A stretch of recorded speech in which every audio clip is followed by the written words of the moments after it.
Meus queridos irmãos, boa noite e graça e paz do Senhor.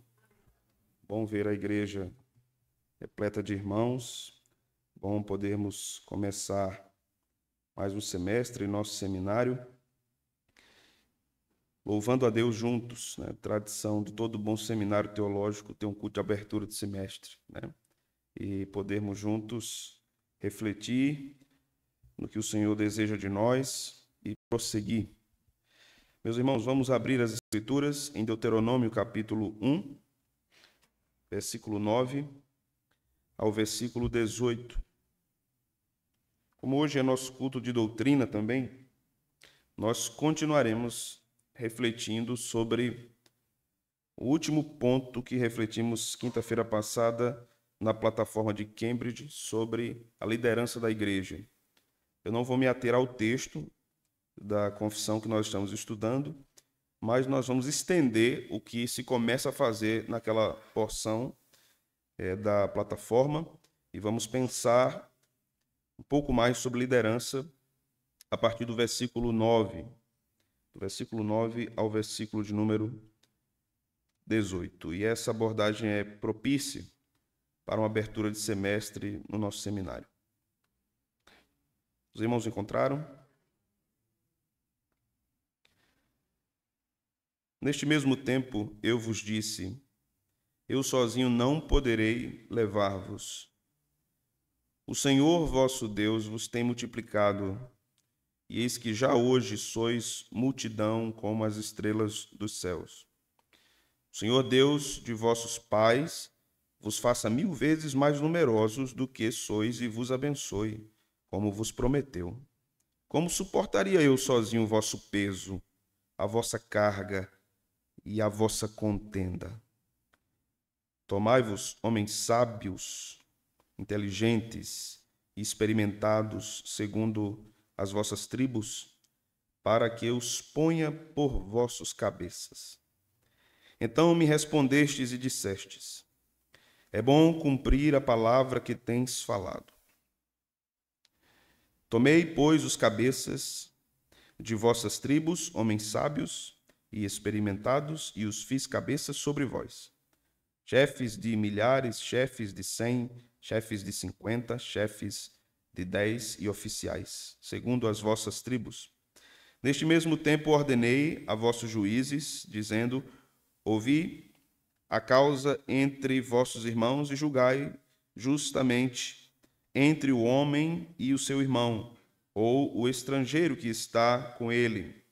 Não sereis parciais no juízo, ouvireis tanto o pequeno como o grande.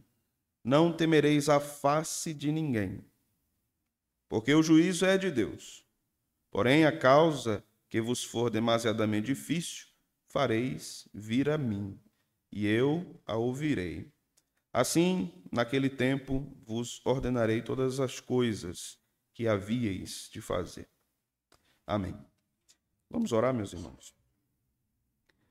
Ó Senhor, te pedimos que nessa noite o Senhor mais uma vez nos ensine a tua palavra, sejamos enriquecidos por ela, repreendidos, sejamos encorajados, corrigidos, educados em toda a justiça, a fim de que nós, teu povo, sejamos perfeitos e perfeitamente habilitados para toda boa obra. Nós queremos orar por nossos seminaristas. Alguns estão aqui, a maioria deles está espalhada pelo Brasil ou outras partes do mundo. Que o Senhor os fortaleça, os abençoe. Que o Senhor use esses irmãos e irmãs também que têm se preparado para a tua obra, e muitos já têm servido, já estão servindo ao Senhor na igreja local. Que o Senhor abençoe o nosso seminário. Que esta casa seja usada poderosamente nas tuas mãos por longos anos. Ó Senhor, ainda somos um bebê em termos institucionais. Ainda não temos uma década de trabalho, mas o Senhor tem sido tão gracioso conosco, tão bondoso. O Senhor tem derramado tantas bênçãos sobre nós. O Senhor tem levantado pessoas, servos teus, para servir ao Senhor e ao teu reino no nosso seminário. Eu te agradeço pela vida de cada um deles, daqueles que trabalham na operação, no atendimento aos alunos, que fazem o trabalho burocrático, de documentação. Te agradeço pelos coordenadores que o Senhor tem dado à nossa instituição, que o Senhor os fortaleça grandemente. Te agradeço por cada docente, cada professor que tem estado conosco, alguns deles desde o início dos trabalhos no Jonathan Edwards. Que o Senhor os abençoe, os fortaleça. Que o Senhor abençoe os nossos professores que estão em outros lugares do Brasil, em outros estados. Que o Senhor abençoe aqueles irmãos que têm contribuído conosco, que estão em outros países, que têm dedicado seu tempo, seus dons, seus estudos para contribuir com a nossa casa. Que o Senhor os recompense. Nenhum valor, Senhor, que venhamos a repassar para esses irmãos pode ser capaz de cumprir a gratidão que nós temos no coração pelo serviço que eles têm prestado ao nosso seminário. Que o Senhor os abençoe sempre. Que nessa noite o Senhor fale conosco por meio de sua palavra, não só como seminaristas, mas com toda a nossa igreja que aqui está, no nome de Jesus. Amém. Meus irmãos, eu preciso começar dizendo nessa noite que a obra de Deus nunca é feita por um homem só. A obra de Deus nunca é feita por uma pessoa em particular, mas a obra de Deus é sempre feita de forma congregacional. É a igreja de Deus que está envolvida na sua obra, é a igreja de Deus que está envolvida no seu serviço, é a igreja de Deus que está envolvida na expansão, da proclamação da palavra de Deus ao mundo. A obra de Deus nunca é feita por um homem só. Nunca foi e nunca será. Quando nós olhamos para esse texto, nós olhamos para a realidade do nosso tempo em relação à liderança, nós vivemos um tempo crítico em relação à liderança. Alguns que têm dito, e eu tenho ouvido isso por alguns anos, alguns têm dito que os vocacionados estão sumindo, estão se acabando. Se isso é verdade, daqui a um tempo a igreja não vai ter pastor, não vai ter presbítero, não vai ter ninguém para liderar, né? Não vão ter mestres para ensinar, não vão ter pessoas para servir em vários outros lugares e posições no reino de Deus e servindo também a Deus no seu reino, no mundo secular. Eu custo acreditar que isso é algo absoluto.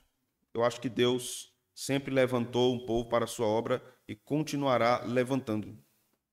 De fato, nós temos um contexto secularizado no nosso tempo mais expandido, porém, podemos dizer assim. Os interesses mudaram, era mais fácil nós termos pessoas mais interessadas em estudar teologia há alguns anos passados. Mas também é verdade que muitos iam estudar no seminário teológico porque não tinham decidido qual era o curso universitário que iam fazer ainda.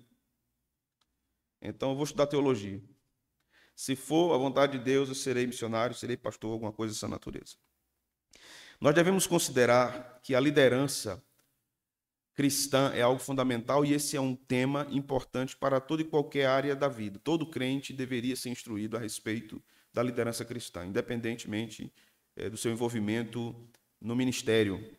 Porque todo crente, em alguma medida, vai ser líder ou vai liderar em algum momento de sua vida. Seja a sua família, seja a empresa, seja o seu próprio dinheiro, qualquer área da vida vai necessitar de instruções a respeito de liderança. E aqui, no livro de Deuteronômio, nós temos um texto importantíssimo na literatura mosaica. Esse é o livro que Jesus mais citou dos livros de Moisés, porque essa é uma compilação de ensinos de Moisés durante 40 anos ao povo no deserto. Aqui nós temos um pastor, um velho pastor, que tinha pastoreado 40 anos e disse no final da vida: vamos fazer uma conferência teológica.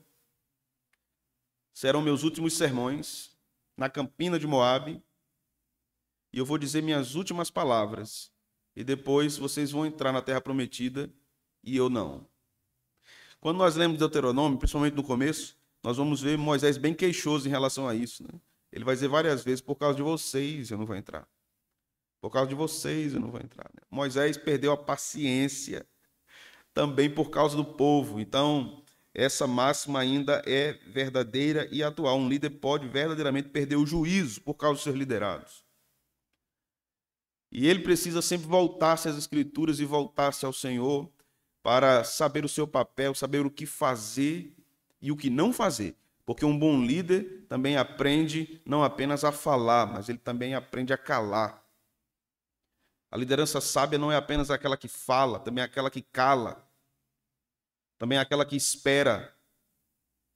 A verdadeira liderança cristã não é simplesmente você entrar com o facão no meio do matagal, cortando tudo, porque você tem um espírito de justiceiro reformado. Né?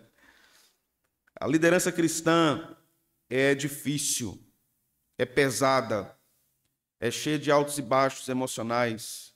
Aqui acolá você, que é líder cristão ou pastor, seminarista, que vai assumir uma igreja, vez por outra você vai acordar com seu olho tremendo. E quando ele parar de tremer, o outro vai começar. Né? A liderança cristã é cheia de tensões, cheia de tensões. E aqui nós temos Moisés liderando um povo, que há alguma divergência quanto ao número de pessoas que tinham saído do Egito, estavam indo em direção à terra prometida, mas nós sabemos que eram milhares de pessoas. Milhares de pessoas.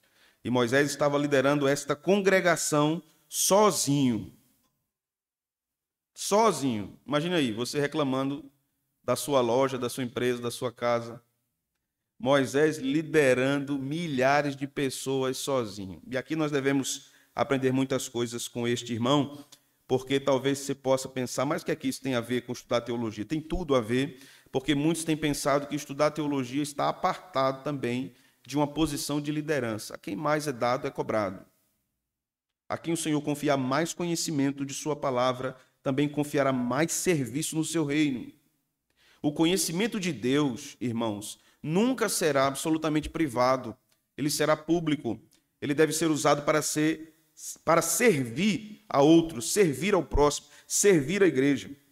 Então aqui nós devemos considerar algumas coisas inicialmente. Primeiro devemos considerar que toda a vida da igreja no Antigo Testamento, no Antigo Pacto, está baseada primeiramente na aliança de Deus com o seu povo. Deus tem um pacto com o seu povo. Isso rege todo o pensamento do povo de Israel no Antigo Testamento. A vontade de Deus expressa na lei demonstra essa aliança, a forma de o povo viver demonstra essa aliança, a vida familiar demonstra essa aliança, o trabalho demonstra essa aliança, até a estética das vestes demonstra essa aliança, o culto demonstra essa aliança, e o povo poderia cumprir isso ou descumprir isso. Devemos considerar também que Deus salva o seu povo com uma finalidade: o serviço a ele. Quando nós lemos a primeira grande parte de Êxodo e lemos a segunda grande parte de Êxodo até o final, nós vamos perceber duas colunas fundamentais para entendermos o propósito de Deus na vida da igreja. Primeira coisa, salvar o seu povo dos seus pecados, libertá-lo. A segunda coisa, a adoração a esse Deus. O seu povo é liberto para adorá-lo. E quando nós falamos de adoração, falamos de culto. Quando falamos de culto, falamos de serviço. Porque esse é o sentido da palavra culto. É serviço. Então o povo de Deus é salvo para servir. Então é, de fato, difícil de entender como um crente afirma conscientemente com sua boca que ele quer estar numa congregação, quer estar numa igreja, mas não quer se envolver com nada. Ele não quer servir. Ele quer apenas comer. Ele quer apenas beber. Então, o que é que nós vamos ter em termos metafóricos? Crentes obesos, empanzinados de teologia, mas que não fazem a ginástica do serviço cristão. Nós aprendemos mais para servirmos mais. Devemos considerar, então, que Deus sempre institui liderança sobre o seu povo. Guias que deveriam ser líderes, não por fome de reconhecimento, mas pessoas que foram designadas por Deus para humildemente liderarem, conduzindo as pessoas de forma justa, sábia e sóbria. Nós também vivemos numa época em que servir a Deus na igreja, em alguma área do ministério, é um sinônimo de busca por status, por algum tipo de reconhecimento. Essa é uma ilusão bem romântica, né? Muitos seminaristas entram no ministério com uma visão bem romântica do ministério. Uma visão bem romântica do que é servir a Deus liderando a igreja ou alguma parte do trabalho da igreja. Nós devemos considerar que a liderança na igreja deve ser para a glória de Deus e para o serviço de Deus em primeiro lugar. E ela deve ser reconhecida pelo povo, não imposta. A verdadeira liderança cristã não é imposta. Então aqui nós temos um problema no período de Moisés. Moisés ouviu os conselhos do seu sogro. Aqui o que nós temos diante de nós é que ele não conseguia governar todo aquele povo sozinho. Então era preciso que houvesse líderes saudáveis guiando grupos, dos maiores grupos aos menores grupos. Então nós aprendemos com esse texto que a liderança não é uma ilha. O líder não é uma ilha. Ele ouviu o aconselhamento do seu sogro. Divida o peso, Moisés. Divida o peso. Então aqui nós aprendemos que o verdadeiro líder não é aquele que concentra em si todas as coisas para que tenha toda a honra, toda a glória, todo o louvor e toda a adoração. Ele divide o peso. Ele suporta também a lentidão, muitas vezes, daqueles que estão trabalhando na liderança juntamente com ele. O verdadeiro líder não é uma pessoa controladora. Ele é uma pessoa que entende que mesmo as pessoas que são lideradas por ele precisam aprender a liderar. E ele precisa liderar essas pessoas. Certa vez eu ouvi um pastor, até experiente, dizendo assim: pastores não precisam ser mais pastoreados. Isso é um sinônimo de dizer que pastores não precisam mais aprender. Como se não precisassem mais aprender. Então, aquele velho ditado que ninguém ensina papagaio velho a falar, né? Quem é que ensina o papagaio velho a falar? Então, se passou-se muito tempo no erro, não vai mudar. Muda, irmãos, porque o evangelho muda. No dia que eu entender ou absorver a falácia de que o evangelho não pode mudar uma pessoa, eu deixei de crer no poder do Espírito Santo. Eu deixei de crer no poder da palavra. Líderes verdadeiros são pessoas que, em primeiro lugar, ouvem. Eles escutam. Eles se cercam de pessoas capazes também. Veja que o que o texto vai nos dizer aqui, de forma muito clara e interessante, no capítulo 1 de Deuteronômio. Observe, versículo 13. Tomai-vos homens sábios, inteligentes e experimentados, segundo as vossas tribos, para que os ponha por vossos cabeças. Percebe que esta recomendação também está em Atos 6, quando se fala da escolha daqueles que iriam servir no trabalho de diaconia na igreja primitiva. Eles deveriam ser homens sábios e cheios de fé. Sabedoria é um critério básico para a verdadeira liderança. Sabedoria não é a mesma coisa que conhecimento, mas a sabedoria é oriunda do conhecimento. Ela é a prática e aplicação do conhecimento. Mas alguém pode ter conhecimento, mas não ter sabedoria. Então aqui nós aprendemos muitas coisas importantes. Veja o versículo de número 14. Então me respondestes e dissestes: é bom cumprir a palavra que tens falado. Tomei, pois, os cabeças de vossas tribos, homens sábios e, o que é que diz, irmãos? Experimentados. Este ainda é um critério para a liderança cristã. Homens experimentados.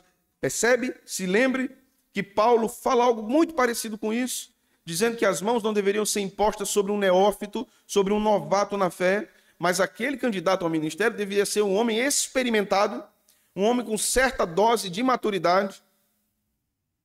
Então não é qualquer pessoa que deve ser tida como líder na igreja por meras capacidades intelectuais. Não são as faculdades intelectuais de uma pessoa que definem absolutamente que ela está sendo chamada por Deus para liderar alguma coisa, inclusive a igreja, irmãos. Inclusive a igreja. Infelizmente, no nosso meio, nós confundimos várias coisas no nosso meio. Então, categoricamente, por exemplo, se você vê um irmão com um maravilhoso dom de ensino na igreja, você bate o olho e diz assim: tem chamado para ser pastor. Não é possível. Prega desse jeito. Ensina dessa forma. Ele foi chamado para ser pastor. Você é chamado para ser pastor. E às vezes a criatura não tem, mas ele absorve isso, né? Realmente, eu acho que é, porque eu vou fazer o quê agora? Não tem como eu não sinto isso, né? Mas uma das coisas que Paulo diz sobre o episcopado é que aquele que foi chamado por Deus deseja o episcopado. Ainda que ele relute, mas ele deseja. Como é que o homem vai sem desejar? Paulo diz, aquele que deseja é excelente obra almeja. Então a Bíblia vai nos dizer que Deus também dá mestres à igreja, mestres. Então o ensino da igreja não está restrito apenas ao pastor da igreja. O pastor é aquele que o Senhor chamou e vocacionou para conduzir o rebanho no ensino, no trato, no aconselhamento, nas exortações, nas repreensões. Mas Deus distribui vários outros dons na igreja, inclusive o dom de ensino. E a quem o Senhor deu o dom de ensino, esmere-se em fazê-lo. Então, nós podemos, como igreja, confundir muitas coisas, né? Então, se tem alguém, por exemplo, que tem um dom de governo, a Bíblia fala do dom de governo, tem um dom de administrar as coisas, de gerir as coisas, né? Então, você bate o olho e diz, essa criatura, de acordo com os puritanos congregacionais, tem o dom de ser um presbítero regente. Mas nem sempre é assim. Mas esse irmão pode também servir na igreja, liderando em várias áreas da igreja, na gestão da igreja. No nosso tempo hoje, pastores têm acumulado várias funções que não pertencem ao pastorado. Não é função do pastor estar gerindo questões patrimoniais da igreja. Caracteristicamente, isso não é bíblico. Mas nós acumulamos questões no nosso trabalho pastoral porque não tem quem o faça. Há uma defasagem de pessoas que se dediquem seus dons a fazer isso na igreja. Porque nós vivemos numa geração a cada dia pior de pessoas que querem vir à igreja apenas para receber e nunca para dar em todos os sentidos da palavra. Em todos os sentidos da palavra.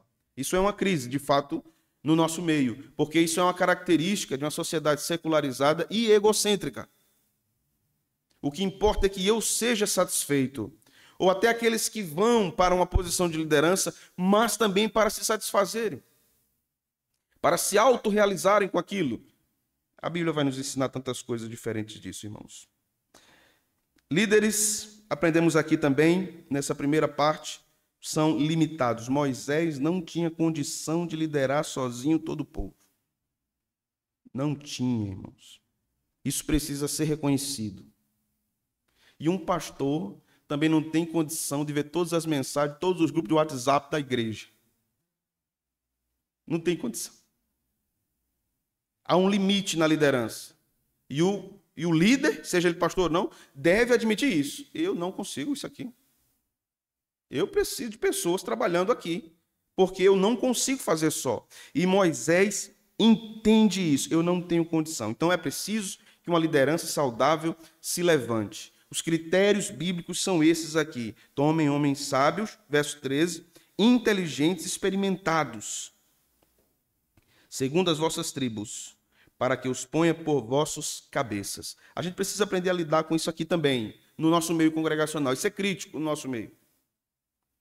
Porque nós aprendemos desde sempre que o poder da Assembleia de Membros é majoritário sobre a congregação. Isso é um fato. A Assembleia de Membros é o coração do congregacionalismo. Mas parece que na nossa ideia hoje, no nosso tempo, liderança na igreja não serve absolutamente de nada. É apenas de enfeite para a igreja. A igreja não tem liderança. Tudo está nas mãos do povo apenas. Então, líderes existem apenas como biscuits. Biscuits no nosso meio. Enquanto as escrituras nos dizem que o povo escolhia os seus líderes, mas os seus líderes verdadeiramente lideravam. Eles conduziam o povo, não tiranicamente, como Pedro diz, não controlando o povo, como Pedro diz no capítulo 5 da primeira epístola, mas eles eram líderes. Liderar não é controlar os liderados. Liderar é guiar. Abra sua Bíblia, por favor, lá em Hebreus, capítulo de número 13. Nós lemos esse capítulo no último domingo, no nosso culto à noite.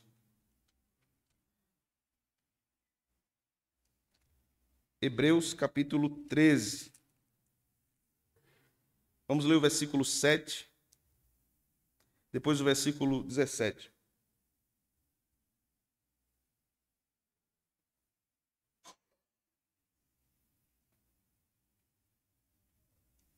Lembrai-vos dos vossos guias, Quem são esses guias? O autor aos Hebreus está falando para uma igreja de hebreus, né? De judeus. Então, quem são os guias que esses irmãos deveriam se lembrar? Seus líderes, seus pastores, os quais vos pregaram a palavra de Deus, considerando atentamente o fim da sua vida. Imitai a fé que tiveram. Então, esses homens foram guias do povo, líderes do povo. Eles lideravam. Veja o verso 17. Obedecei aos vossos guias e sede submissos para com eles, pois velam por vossa alma, como quem deve prestar contas, para que façam isto com alegria e não gemendo, porque isto não aproveita a vós outros. Pegando o gancho que está nesse verso 17, não existirá bons líderes se estes não forem bons liderados. Bons líderes souberam ser liderados. Eles aprenderam o que é honrar aqueles que o Senhor colocou sobre eles como seus líderes. Por quê? Veja as lições que estão aqui. Um líder aqui no contexto pastoral, né? Ele vela pela alma de uma pessoa. Ele é responsável em guiar, ensinar aquela pessoa, então ele vela pela alma daquela pessoa. Veja, como quem deve prestar contas.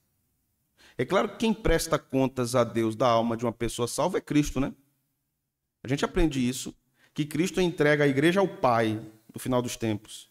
Mas veja como o autor aos Hebreus fala aqui, como quem deve prestar contas. Porque nós lemos na semana passada o texto do profeta Ezequiel falando dos pastores que não curam o rebanho, não é, que não atam aquele osso quebrado, que não atentam para os sofrimentos das ovelhas e não cuida delas. Então o pastor presta contas a Deus pela ovelha, pelos seus liderados. O texto continua, para que façam isto com alegria. Então, os irmãos, os liderados, devem obedecer aos seus guias, porque, caso contrário, esses líderes não lideram com alegria, mas eles gemem, eles lideram com sofrimento. É possível liderar com alegria e é possível liderar com sofrimento, gemendo. Gemendo aqui é gemendo de dor mesmo. Esse é o sentido. Então é possível que um líder esteja ali, firme e forte, trabalhando, mas gemendo de dor, agonizando. Porque aqueles que o Senhor colocou nas suas mãos para liderar, não se submetem à sua liderança e não obedecem os seus ensinos, que são ensinos provindos da palavra de Deus. Hoje, quando nós olhamos eu não digo crise por desejo de aprender teologia, porque o que nós mais temos no mundo hoje é gente querendo aprender teologia. É muita gente estudando teologia. São muitos seminários, muitos. São várias ofertas distintas, vários formatos, com vários grandes nomes da teologia mundial. Mas a verdadeira crise que nós temos hoje é de liderança. Também de liderança daqueles que estudaram teologia e que estão nas nossas igrejas, mas até hoje não aprenderam o que é liderança. Porque não aprenderam também a preparar líderes. Verdadeiros líderes irão preparar outros. Verdadeiros líderes e líderes maduros não terão medo de perder sua posição, porque a igreja é de Deus, não é dele, irmãos. A igreja é de Deus. É uma alegria para um líder amadurecido ver Deus levantando uma liderança jovem, forte, até mais capaz do que a dele. Mas lideranças jovens, fortes e capazes devem se lembrar que não têm a mesma experiência do que o velho líder. Eles não lutaram as mesmas guerras que o velho líder. Eles não têm as mesmas feridas que o velho líder tem. Eles querem as vitórias do velho líder, mas não querem suas batalhas. Este é o perigo da soberba no coração de vários vocacionados ao ministério que querem muito ascender, mas eles não querem sofrer. Aquele que não estiver disposto a sofrer no serviço a Deus, vá fazer outra coisa da sua vida. Faça outra coisa. Vá ser feliz. Vá ser feliz. Faça um concurso. Trabalhe meio período. Vá tirar férias no Havaí. Porque como pastor, às vezes nem férias você vai conseguir tirar.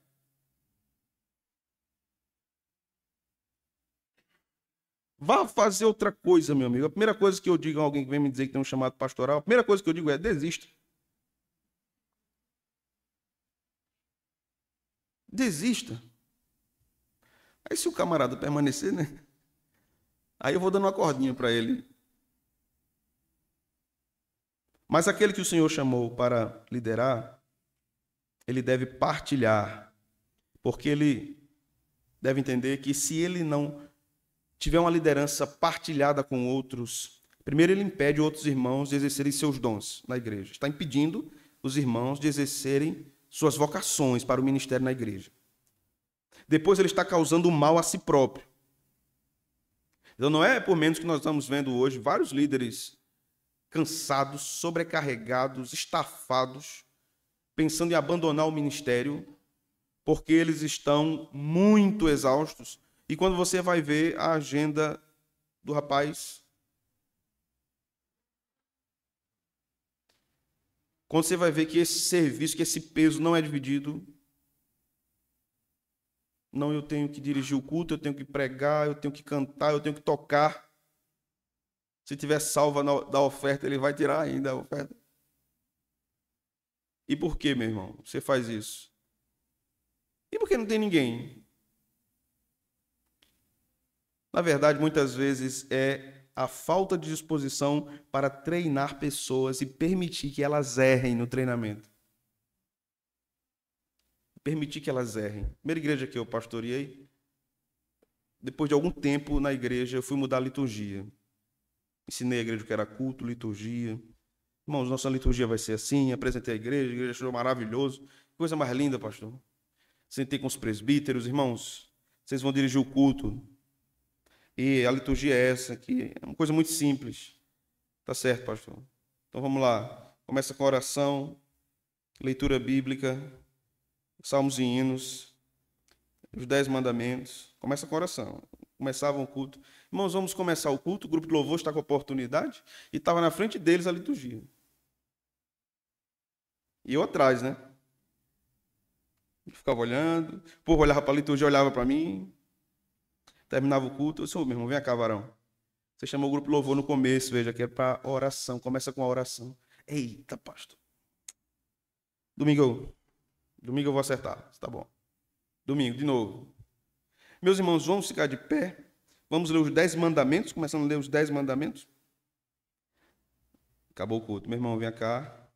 Você sabe que começa com a oração. Tá vendo aqui? Mas tem que ser igual toda vez, pastor? Não pode dar uma mudada, não, assim, só para quebrar o gelo. Mas que gelo, meu irmão? Que gelo? E tem que ser toda vez da mesma forma.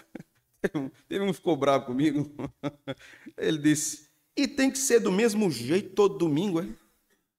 Todo do mesmo jeito, não tem nada diferente, não. Eu disse: tem que ter uma ordem, meu irmão. Mas a mesma ordem. Todo domingo. Eu disse: não, me responda uma coisa. Jesus ressuscitou primeiro ou morreu? Ele disse: morreu. Eu disse: então, não tem uma ordem? Para ressuscitar tem que morrer, né? Então a liturgia tem uma ordem. Vamos lá. Na outra semana, da mesma forma. Na outra, errou de novo. Na outra, acertou. Glória a Deus. Coisa boa. Agora vai. Agora ele engatou a segunda. Agora o negócio vai. Na outra, errou de novo. E eu disse: então eu vou dirigir o culto 3 domingos. Dirigi 3 domingos. Depois outro presbítero foi. Errou de novo. Várias vezes. Um trabalho lento. E eu me lembrava do texto de Paulo dizendo: lidere com longanimidade e doutrina. Percebe que Paulo coloca o termo paciência antes da doutrina. Então, Paulo dizendo: lidere com longanimidade. Tenha paciência, sofra liderando. Porque vai chegar lá. E aí eu fui desenvolvendo técnicas, né? Quando eu via que eu cabia errar, eu puxava o paletó atrás assim. Começa orando. Eita mesmo, vamos começar orando, irmãos. O pastor já me repreendeu aqui, o povo ria. Aí eram os 10 mandamentos. Vamos para o ofertório, eu puxava o paletó, os 10 mandamentos. Os 10 mandamentos, irmãos. Vamos lá. Aí foi aprumando. O que muitos não têm paciência é lidar com esses percalços. Tem uma inclinação tão grande pela perfeição que não querem gastar tempo corrigindo, ensinando. Mas Paulo vai dizer que a palavra de Deus repreende, corrige e educa. Esse é o trabalho do líder também. Quando tiver errado, ele repreender. Depois que ele repreender, ele ensina o que é certo. E à medida que aquela criatura vai aprendendo o que é certo, ele é educado a fazer o que é certo. É no mesmo caminho que Paulo usou para falar das Sagradas Escrituras e o seu propósito. A igreja deve dedicar-se a preparar líderes. O seminário, principalmente, recebe do Senhor e recebe da igreja o crédito para preparar líderes. Eles estão indo para essa escola para servirem a igreja, ensinando e conduzindo, porque não adianta apenas eu falar um discurso muito bonito, mas na hora de colocar a coisa em prática, eu desfaço tudo. Eu desfaço tudo. Eu vivi isso algumas vezes no meu ministério. Então, depois de ter ensinado várias coisas sobre o culto, vários meses ensinando sobre o culto. E aí um líder de jovem me procurou e disse, pastor, o aniversário dos jovens é semana que vem a outra, né? Eu disse, sábado e domingo. Eu disse, no domingo a gente pode fazer um teatro de noite. Eu já tinha falado meses. Eu disse, serva de Deus. Não. Por quê? Aí disse tudo de novo. Por causa disso. A irmã olhou para mim e disse, amém, pastor. Entendi. Mas ela estava em todos os estudos.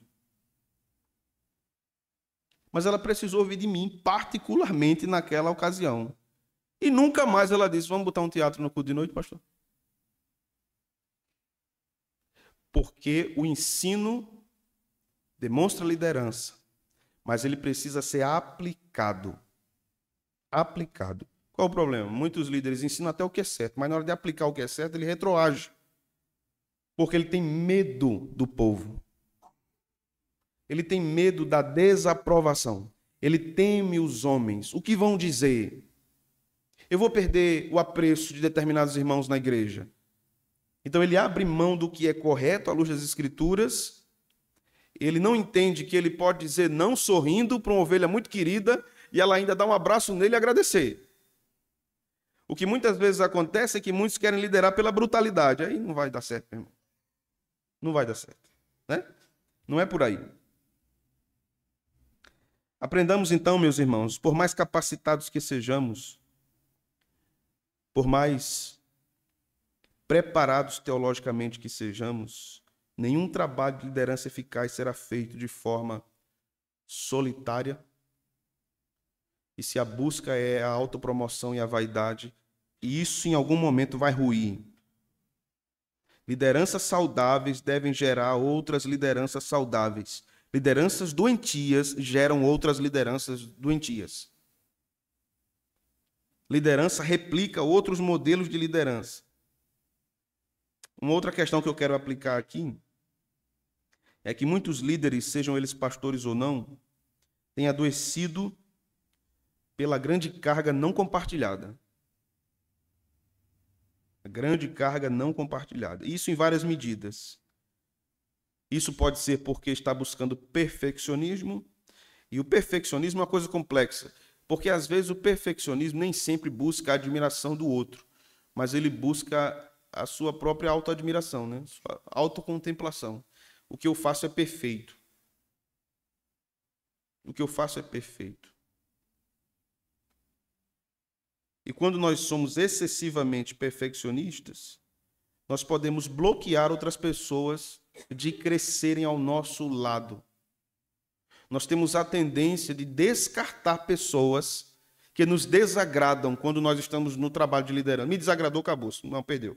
Não tem mais não. Vá para lá. Não quero mais não trabalhando comigo não. Mas não é isso. A liderança cristã não é isso. Lembremos que Pedro negou, Tomé duvidou e continuaram sendo apóstolos.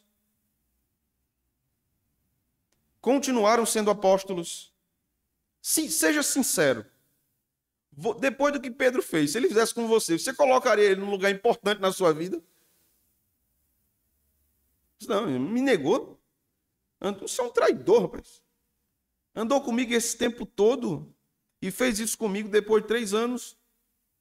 Nunca mais. Então Jesus ressuscita, chama aquele homem que nega. Ele diz, apacente os meus cordeiros.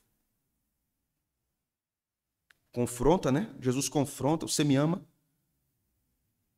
Aquele diálogo é maravilhosamente profundo e penetrante. Porque Pedro sabia o que Jesus estava perguntando e sabia como responder também. Sabia como responder também. Líderes, outra coisa, também têm a necessidade de serem aconselhados, como Moisés foi, por mais experientes que sejam. Nenhum líder viu tudo. Nenhum líder viu tudo. Ninguém é grande o bastante que não precise de aconselhamento em algum momento. Os critérios, então, para uma liderança cristã, irmãos, é sabedoria, inteligência, competência. E devemos nos lembrar que sabedoria é a arte de aplicar o conhecimento e viver por meio dele. Inteligência é a capacidade de análise e resolução de problemas, de questões. Competência é a habilidade de implementar, de fazer funcionar. É a habilidade de dirigir eficazmente as coisas.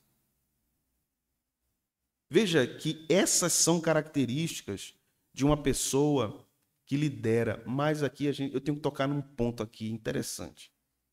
Porque a gente cresce no meio evangélico simplesmente ouvindo que a pessoa nasce para ser líder. Ela nasce. Não, a pessoa não, você não precisa nem ler nada. Não lê não, nada não. Se você ler, vai estragar. Você já nasceu assim. Porque o menininho traz a galera todinha dele para bagunçar, né? Esse é líder. Esse aí tem o espírito de líder. Não sei nem que espírito é esse.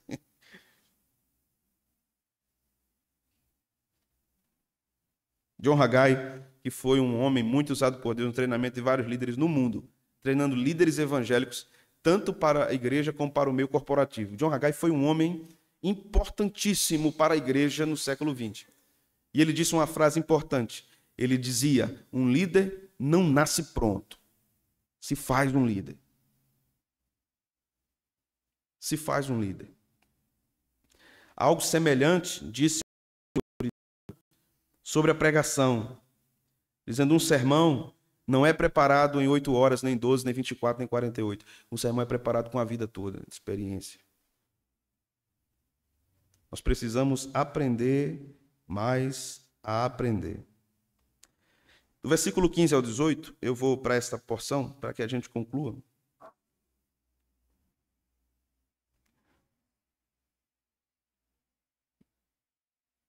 Lara é minha consciência ali, mandando eu beber água. Eu esqueço. Obrigado, Lara. Versículo 15, veja. Tomei, pois, os cabeças de vossas tribos. Moisés acata o conselho do seu sogro, né? Homens sábios e experimentados, e os fiz cabeças sobre vós, chefes de milhares, chefes de 100, chefes de 50, chefes de 10, e oficiais segundo as vossas tribos. Nesse mesmo tempo ordenei a vossos juízes, dizendo, ouvi a causa entre vossos irmãos, e julgai justamente entre o homem e seu irmão, ou o estrangeiro que está com ele. Não sereis parciais no juízo. Ouvireis tanto o pequeno como o grande. Não temereis a face de ninguém. Observe essa frase que Moisés diz aqui, né? E para que aqueles homens aprendam? Não temam ninguém. Respeito é uma coisa, irmãos. Temor é outra coisa. Temor é outra coisa. E nós vivemos numa cultura religiosa muito... Como a gente vive numa cultura muito opressiva, de modelos de liderança muito autoritários, que não são verdadeiras lideranças. Verdadeira liderança é a de Cristo, é de Neemias. Aí você vê verdadeiros líderes ali, operando, né, trabalhando. Então a gente pensa que o caminho é temer. E a gente vive numa cultura de temer o outro, de temer os homens. Eu me lembro que há alguns anos mandei um áudio para um jovem da igreja. Eu acho que um áudio tinha uns 2 minutos e meio. Era o seguinte, tinha um grupo de jovens na igreja que estavam estudando comigo a primeira edição das Institutas de Calvino. Foi uma edição publicada pela Editora Fiel, uma edição pequena. E nós nos reuníamos na casa desse jovem. Então, o pessoal sempre levava um café, um refrigerante, um bolo, uma pizza, alguma coisa, e eu mandei um áudio para a gente organizar a questão. Como é que ia ser? 2 minutos e meio. Esse rapaz ligou para mim. Pastor, tudo em paz? Eu disse, tudo, meu irmão. O que é que você tem? Você mandou um áudio para mim, 2 minutos e meio. Eu disse, mandei. O que foi, pastor? Pelo amor de Deus, pastor. Ai, pastor, meu Deus, ai, Jesus. Eu disse, o que é que você tem, meu irmão? 2 minutos e meio, pastor. Eu estou me tremendo todinho aqui. Um pastor mandar para mim um áudio de 2 minutos e meio. E na época não tinha o acelerar, né? Não tinha.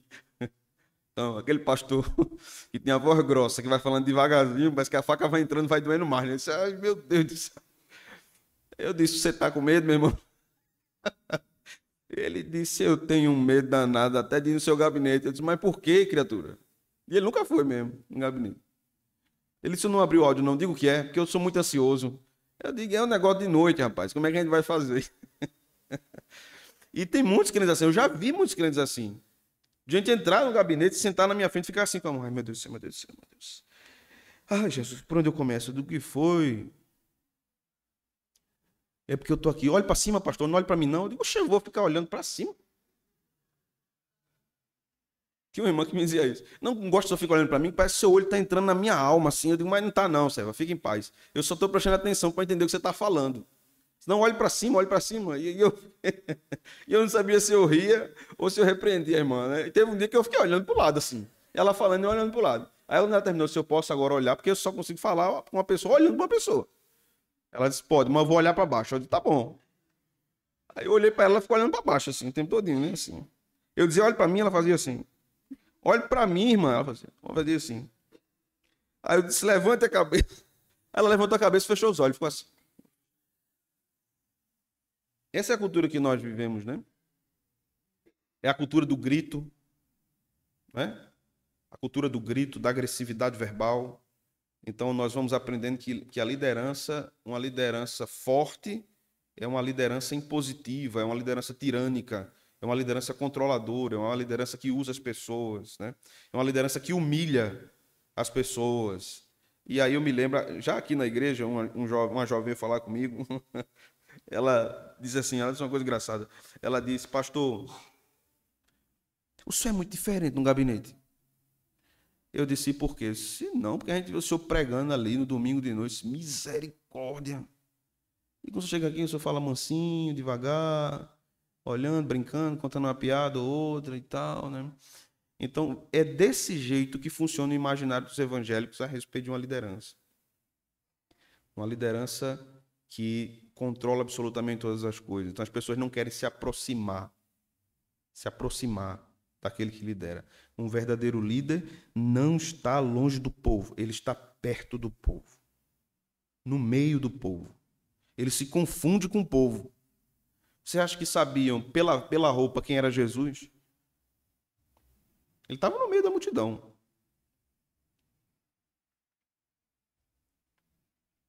Deixa eu terminar aqui, irmãos. Aprendemos nessa última parte que a liderança cristã não deve ser parcial, ela deve ser comprometida com a verdade de Deus. A palavra de Deus deve ser aplicada a todos, sem distinção e sem preferência. Particularmente aquele que pastoreia, ele também deve discernir isso só por sabedoria divina. Nem tem livro sobre isso. Mas só por sabedoria divina. Ele deve discernir o tempo de repreender determinada coisa, a forma de repreender e a dose da repreensão. Se ele der pouco demais, não tem efeito. Se ele der muito, ele mata. Se ele fala no tempo errado, ele não é ouvido. Então ele tem que falar no tempo certo, da forma certa, na dose certa. Então somente sabedoria divina para fazer isso. Por isso que não tem como liderar nada como um cristão sem orar. Suplicando a sabedoria de Deus. A liderança cristã entende, à luz das Escrituras, que não devemos ter medo de homens, nem nos acovardarmos no meio de situações tensas. A liderança cristã também deve entender que não fazer nada em algum momento para esperar a orientação divina não é covardia, é sabedoria. No momento que você não sabe o que fazer, tem que dizer, eu não sei. Eu não sei. Vários casos de aconselhamento que me vieram, que eu disse, meu Jesus amado. E a pessoa me pergunta, o que é que você diz, pastor? Eu disse, nada. Eu não sei. Vamos orar. Preciso de um tempo para eu pensar. Preciso de um tempo para eu refletir. E amanhã a gente conversa de novo sobre isso. Né? Então, às vezes, a cabeça do líder está cansada, e quando você está cansado, você não pensa direito. Quando você está cansado, você se ira mais fácil. Escute isso, viu? Você fica impaciente. Sabe aquela pessoa que fica insuportável quando está com fome? Pronto. Ou quando está com sono, né? No meu caso é quando estou com os dois. Com fome e com sono. Por fim, meus irmãos, aprendemos que toda liderança na igreja, na família, nos negócios, seja na gerência de uma empresa ou na própria vida privada, deve ser fundamentada nas Sagradas Escrituras. Sabedoria para ser coerente com o que você afirma, inteligência para analisar as situações.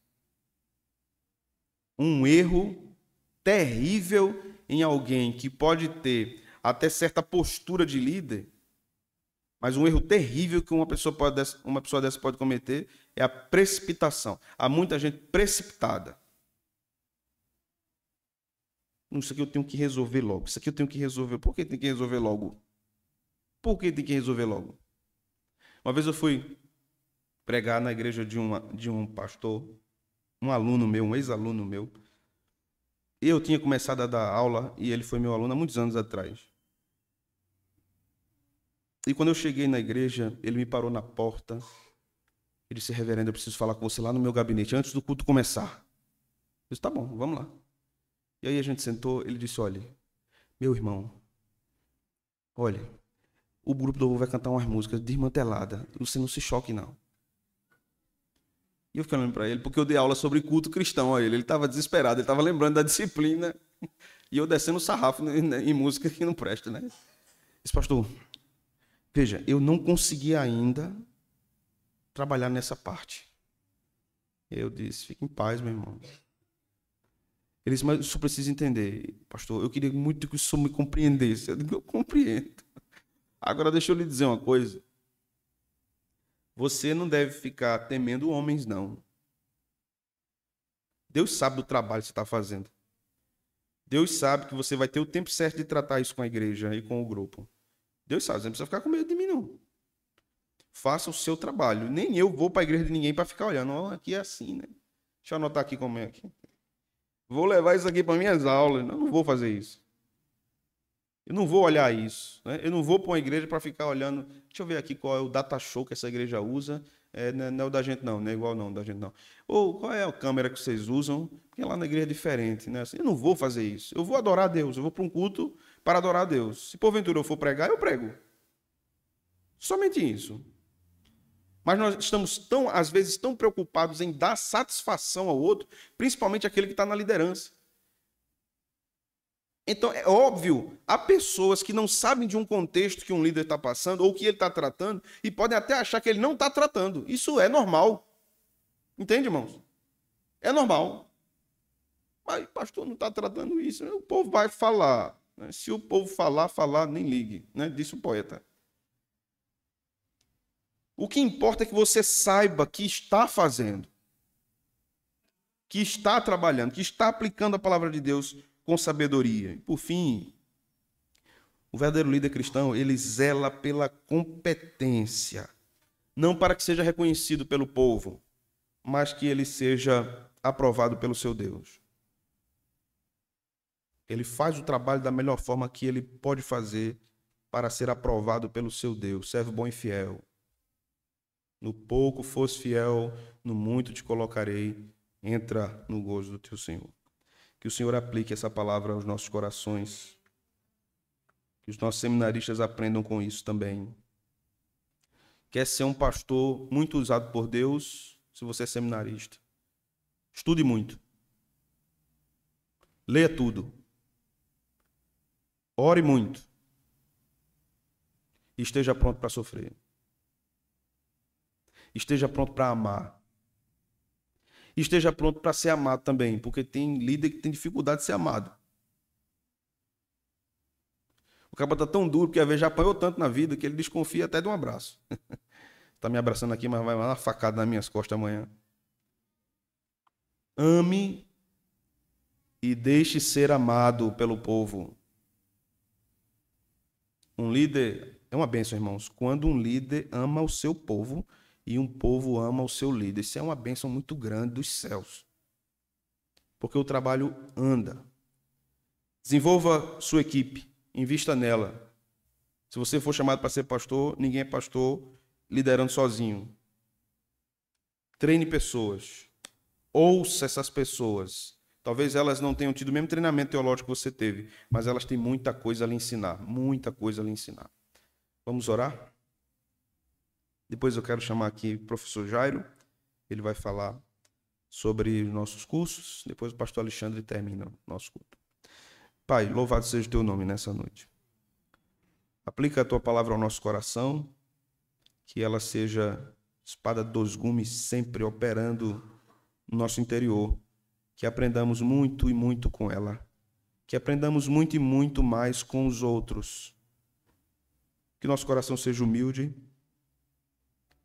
Seja humilde para entendermos onde o Senhor nos colocou, para que nos colocou, com que propósito nos colocou ali. Sejamos humildes para entendermos que, mesmo que o Senhor nos coloque numa posição muito alta, isso não quer dizer que é por mera capacidade nossa, mas é porque está nos teus propósitos usar a nossa vida em determinada área e que nós estamos ali cercados de pessoas que são instrumento das tuas mãos para a nossa vida. Muitas delas são crentes, outras não são, mas elas foram postas na nossa vida como instrumento da providência, para o louvor da tua glória. Abençoa, Senhor, nosso seminário, abençoa nossa igreja, dá-nos fôlego para avançar, dá-nos fôlego para treinarmos pessoas da melhor forma que nós pudermos fazer. Ouve a nossa oração, o Senhor sabe que semana após semana nós oramos pelo nosso seminário e bendito seja o teu nome, porque nós temos visto a resposta dos céus. Temos visto o Senhor abençoando muito, muito, muito, muito o nosso trabalho. Louvado seja o teu nome. Louvado seja o teu nome, Senhor.